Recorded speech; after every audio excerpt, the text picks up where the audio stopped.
If a father is initiated by a bona fide spiritual master, will that power still be on his progenies, like sons or daughters, although they have not got initiated, even after they have... Is your question that if a person becomes initiated by Prabhupada, his children will also get the benefit? Is that the question? Yeah, if a father gets initiated and he is following the instructions of a bona fide spiritual master throughout his life, yes, until his death, will that power pass on to his kids, although they are not initiated or they are not following the bona fide spiritual master, which was followed by their father?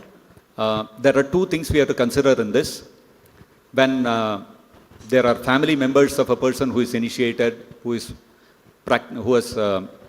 actually following all the principles, rules, regulations, everything, the family also gets benefited to some extent, yes.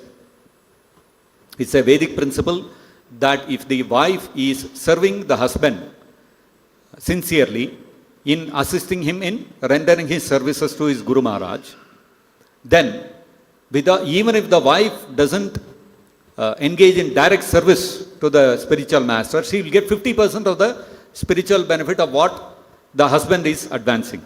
This is one principle which is already acting. Now, when it comes to other, like children, those children are also, we have to understand, they are also individual souls. So they have to use their free will to surrender unto Prabhupada to be able to get the full benefit of achieving the shelter of a bona fide spiritual master and to be able to go back to Godhead.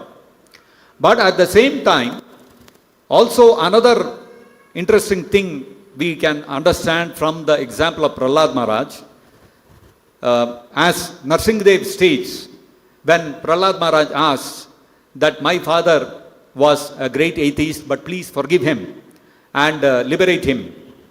So Narasimhadev replied that why are you worried? You don't have to worry. In a family in which a pure devotee like you is born, 21 generations finish, they are all gone back to Godhead. So that means, Prabhupada explains, normally what happens is, you can count your generations up to 7 generations. So when he said 21 generations, that means whichever families you had taken previous birth in those families also, 7 generations will get liberated. So Prabhupada says 7 generations before, 7 generations after, all of them will get liberated. So, if we follow the instructions of Prabhupada and we become pure devotees and go back to Godhead, then automatically all your immediate family members will also get liberated. They will also get the benefit.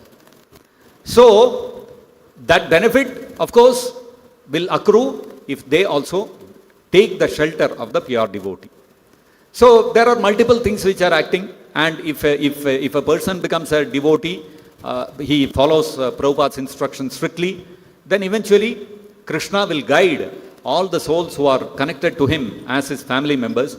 Krishna will guide them also. If not in this life, another life, he will guide them to Prabhupada's shelter, and eventually they will also be able to go back to Godhead. So that path for going back to Godhead becomes solidified for a jiva who is associated family-wise with another person who is who has taken the shelter of Prabhupada, and he is on the path to perfection.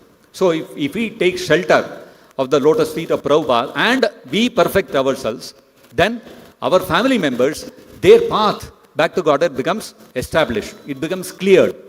Otherwise, a jiva is caught up in the material world, no guarantee he will get the shelter of Prabhupada.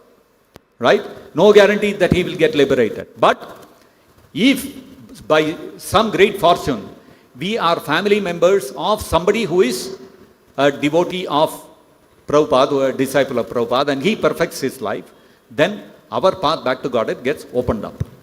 That's how we can understand. But this is all dynamics between Krishna and Prabhupada and the devotee and his family members. So ultimate decision is taken by Guru and Krishna, by Prabhupada and Krishna. This is what I can mention about this question.